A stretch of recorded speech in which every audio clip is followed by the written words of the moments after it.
Hello and welcome to EDHREC's Upping the Average, where we take a commander's average deck list as compiled by the data on EDHREC and make some swaps to it to help take it from a good start to a great one. I'm so glad you're here. We're about to get started, but you're just twin time. Adrix and Nev Twincasters are an excellent pair from Strixhaven Commander. 4 mana, 2/2 with a ward ability that forces opponents to pay extra mana to target them. They're a parallel lives right there in the command zone. Double the tokens, double the fun. Their EDHREC page has a lot of spicy token production. We're used to tokens in color combos like Selesnya, Naya, and even Izzet, but Simic Tokens has a lot of extra special stuff that it's up to. So let's get right to it and get their average list from the average deck feature and import it to the Architect deck building website. Remember that, as always, any swaps we make must either keep the total price of the deck cost neutral or else help lower the overall price of the deck.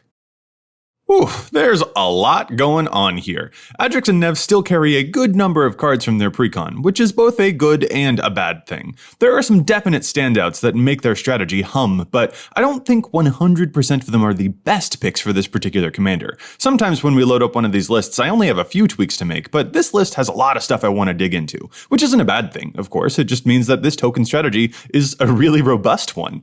Tokens is a famously popular strategy, so there's a lot to work with. This is why stuff like Parallel Lives and Doubling Season are so expensive too. Don't worry though, you don't need those cards to play this deck. Stick around till the end of the video to get some honorable mentions when playing this commander on more of a budget. Before we make any official swaps, let's get our bearings on how this commander deck really works. The base level is pretty simple. We double our tokens. With lots of bodies on the battlefield, we can make a big army and stomp all over our enemies. That's pretty straightforward. But there are also some cool sub-themes that Adrix and Nev unlock. First, we have some great go-wide creatures. They fill up the board super fast, securing our defenses and building up that army. Azuri's Predation in particular is scary when we double up the number of tokens it makes. As a quick aside, the extra tokens don't fight anything.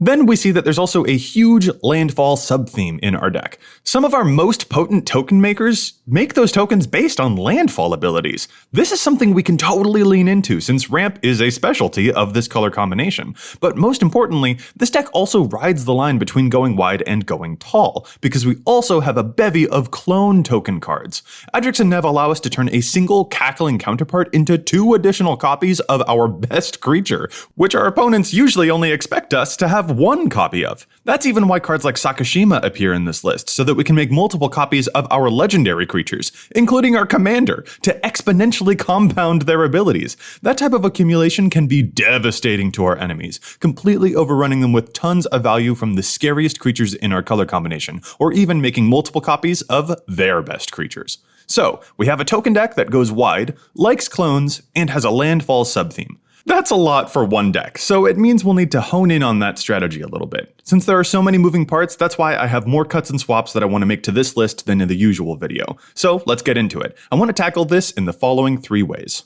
First, we'll spruce up our removal, then we'll talk about our mana, and finally, we'll talk about making some copies. Let's start with that removal. Listen, our commanders are seeing double, and I see no reason that a removal suite shouldn't follow suit. When our stuff can serve dual purposes, that gives us huge flexibility in the game.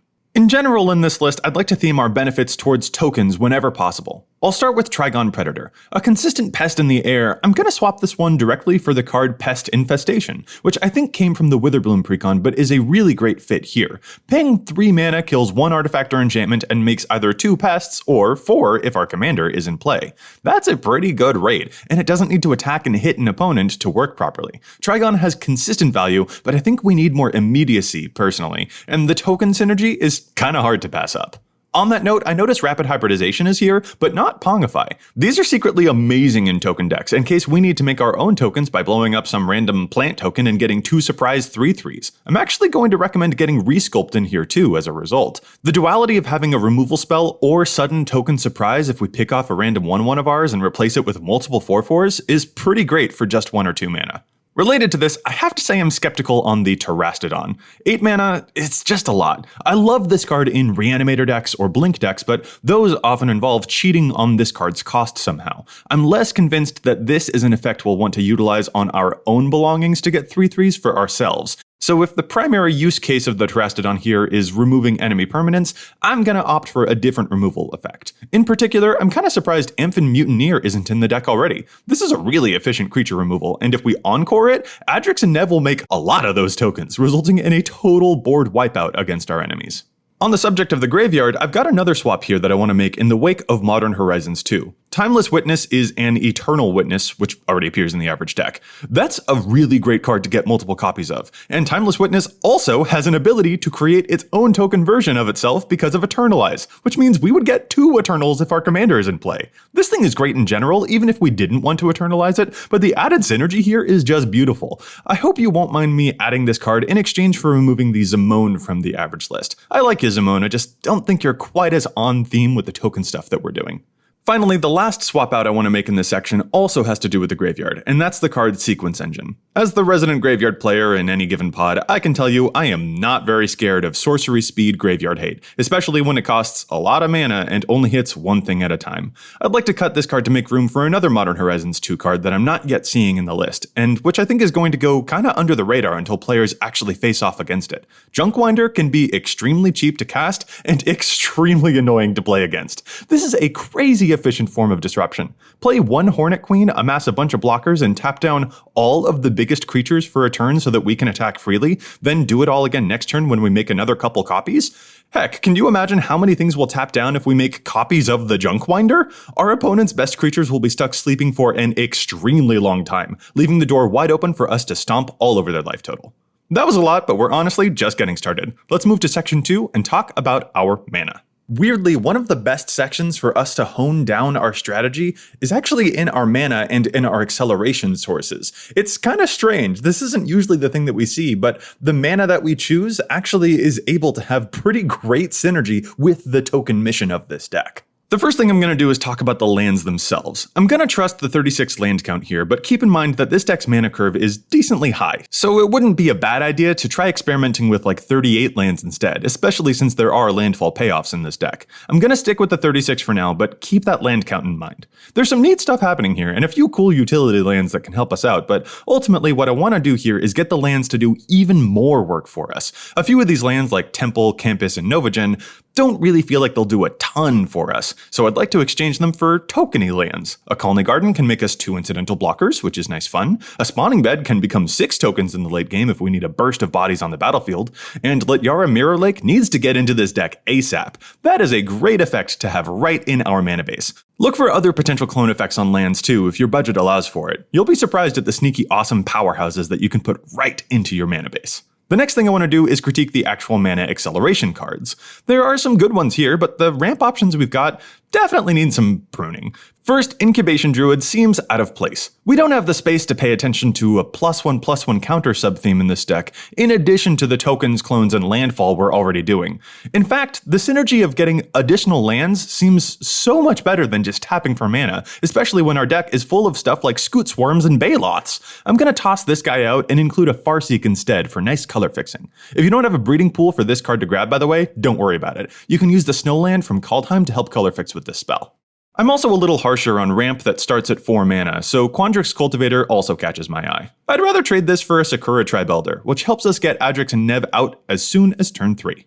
Next, I might get some pushback about this one, but Awakening Zone, it isn't doing it for me. It sounds cool to make multiple tokens off of this card every turn, but in my experience, this card's just kinda slow, both in terms of ramp and token production. I totally think there are decks that can abuse this card, but I don't think it's fast enough for our deck here, where speed is genuinely a potential problem for us, where aggressive enemies might be able to squash us before we get our plans online. I do like ramp effects that make tokens though, so can we get this changed out for a Growth Spasm? It gets us lands, it can also net multiple tokens, and it does it right away, which I think saves us on tempo really, really nicely.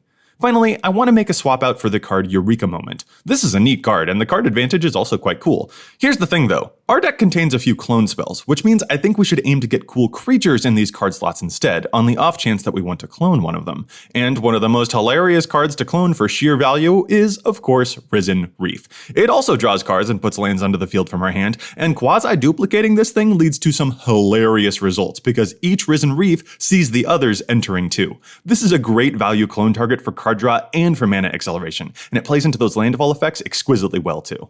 Okay, we've refined some value and removal spells, spruced up the mana resources, so let's get things rounded out with our biggest section yet. Let's send in the clones. Okay, so it won't just be clones in this section. There will be some copy effects, but also some cards that we'll probably want to copy because that's just how good they are. Basically, this is where we're talking about how to get a bunch of stuff on the field so that we can overrun our enemies. The first cut I'm going to make in this section is going to break everyone's heart, and that's the card Double Major. The rules on this card do not work the way that Adrix and Nev want them to. According to the official rules, copying a permanent spell is not the same thing as creating a token of that permanent. In other words, if we have Adrix and Nev in play and use Double Major on a creature we're casting, we do not make additional tokens. The copy of the permanent is entering the battlefield from the stack, so it's not said to have been created. So Adrix or Parallel Lives, they don't copy those effects. This is also true for the new card Ave or Lithoform Engine or Reflections of Ledyara. Those copies don't count as us creating a token. It is a bonkers, unintuitive rules interaction, but that is sadly how it works. So I don't think Double Major makes the cut here when we have other ways of duplicating our tokens that Adrix and Nev will synergize with. So bypassing our rule sorrow, let's get to some of those then. On the subject of copies, I'm dubious about Paradox Zone. I like making multiple tokens off of this over time, and in enough time it can be nice, but I think Bio-Waste Blob might do a little bit more for us. This is exponential growth that will absolutely devastate the board, as each one of these copies makes twice as many copies. We've seen from Scoot Swarm just how out of hand that can get, especially when our commander is doubling up our stuff so handily. Speaking of which, there are two copy spells I'm really eager to get into this deck. Saheeli's Artistry and Sublime Epiphany are very powerful. Saheeli's Artistry in particular could make 4 tokens for us. Adrix and Nev don't just copy creature tokens. If we make a copy of someone's mana rock, we could actually wind up refunding nearly all of the cost of this spell right away, in addition to creating 2 versions of the best creature on the battlefield. Sublime Epiphany, meanwhile, is dang pesky for our enemies to deal with, especially if we're cloning Timeless Witnesses whenever we cast it. To make room for these, I'm going to chop out the card Spitting Image, which I think is fine, but it's just outclassed by the cards we just added. I also haven't had as much success with the card Spawning Kraken. This feels right at home in like a Sea Monsters deck, but I found it pretty difficult to trigger successfully here, even if the payoff is really awesome. It's just a snowball that's tougher to get rolling than some of our other options. Speaking of which, where is Mere Battlesphere? This is a huge token output and an amazing creature to clone multiple times. I'm gonna toss out Dika to make room for this one. Sorry Dika, I just don't think we have enough spells to make you as reliable, and the tokens we're making haven't always been super large enough to justify spending that much mana to make them unblockable, when we can mostly go pretty wide enough already. Mere Battlesphere has an immediate payoff, and y'all, do you know what happens when you have Adrix and Nev in play with the Battlesphere and then target it with both modes of Saheeli's Artistry? You make 4 Battlespheres, which each come with 8 Mere tokens. Heckin' heck, that's powerful. Since we do have to cut an extra card in this section because we added bonus removal in the earlier sections, I want to be a little critical of the Guardian Augmenter that appears in the list. I actually love this card in general. Excellent protection piece. But there aren't Boots or Greaves in this list, you know? Our commander already has Ward to help save it a little. I feel like this is a situation where if we wanted to play the Augmenter, we should also have the Boots and the Greaves, but if we don't have one, then we might not need the others. Mostly, I think this is a commander whose deck we can justify to contain a little bit less dedicated protection compared to other more fragile green commanders out there. What I'm basically saying is that I think this is a card that's reasonable to put into another green deck instead of staying in this one. Up next, I feel a distinct lack of Esika's Chariot in this deck. 4 mana to make 2 cats is already a pretty good rate, but it's even better when our commander makes it 4 mana for 4 cats instead. Plus, it populates whenever we crew an attack with it, which means even more copies of our impressive clone tokens. Heck yes! I'm gonna swap this in exchange for Master Biomancer. I like the Biomancer, and multiple copies of it sounds nice too, but I don't think it's the pump we want in this deck, especially since we don't have other ways of putting lots of counters onto that card. The timing on this pump effect just isn't ideal since it has to come before we play any of our creature tokens, and frankly, cloning our other token makers like that Battlesphere is already going to be pretty darn great to help us close games, especially when cards like the Chariot are populating 2 times whenever it attacks. The final swap I'm going to make is one that actually caught me off guard. I'm going to cut the Kazandu Tusk Caller. I think this is a cool card, just potentially a little slow. It's 6 total mana before it can make tokens, and it requires a turn for Summoning Sickness to wear off. As with a lot of cuts I've made in this video, I want to shy away from the gradual engines for some cards with powerful, more immediate payoffs to help mitigate against our faster enemies, since the early game tends to be when this deck can struggle a little bit more than others. Plus, as it turns out, some of those more immediate effects can make a whole lot more tokens after all.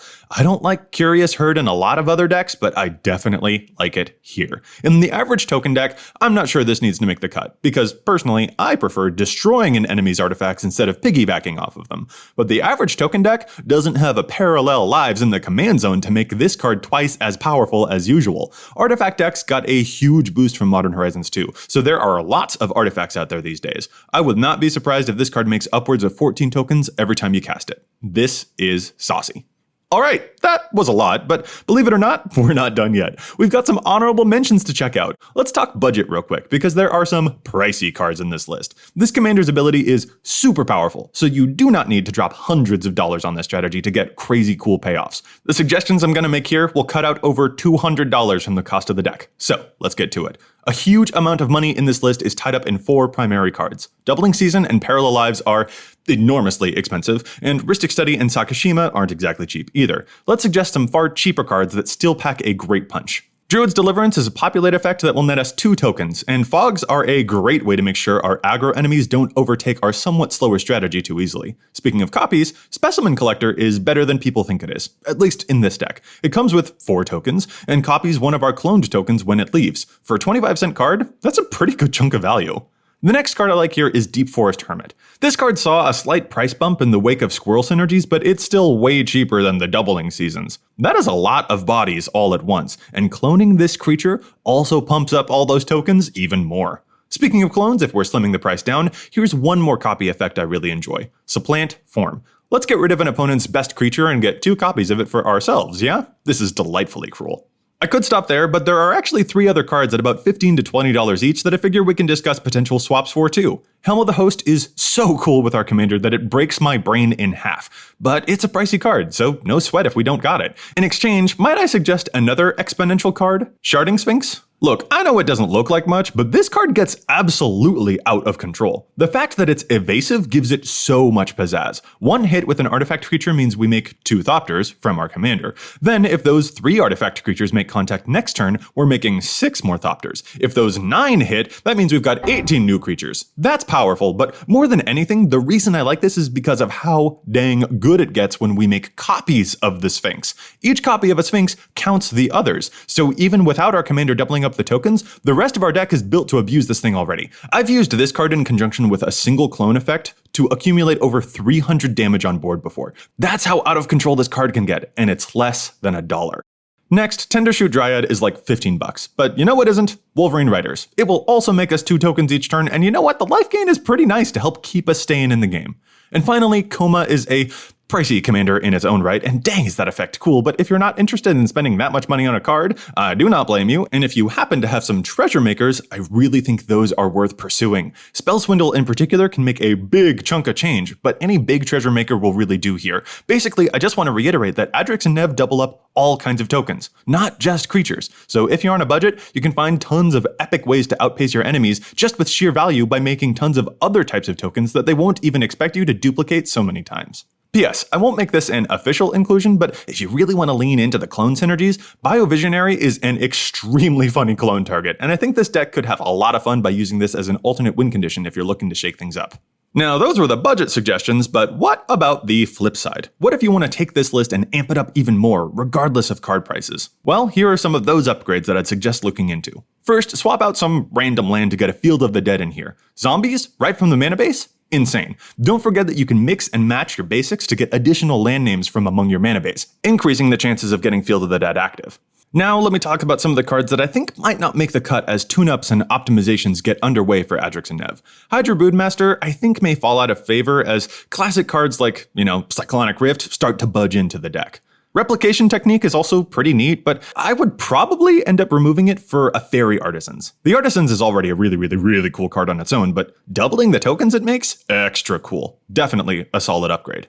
The new Chrysalis card is fun, but I think some Adrix and Nev players really want to find a home for the Fable of Wolf and Owl, which could churn out dozens and dozens of tokens just by dint of us playing regular Magic. This is a seriously powerful value engine.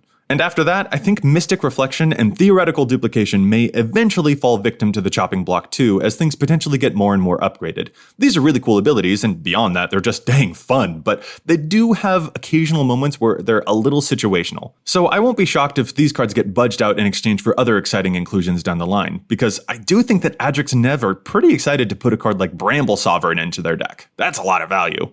And finally, the amount of bodies this deck can put onto the field just cannot be overstated. As a result, Adrix and Nev players may find themselves reaching for effects like Craterhoof or Finale of Devastation to turn that massive board presence into something thoroughly lethal. Alrighty, I think now we're all done. Here we are with the final list. You can find a link to it in the description box below with the cuts in the maybe board. I hope you've enjoyed this time with Adrix and Nev, and if you have any other recommendations for cards that you think your fellow Twincasters ought to be playing in their decks too, make sure you leave those suggestions in the comments below. Thanks so much for watching.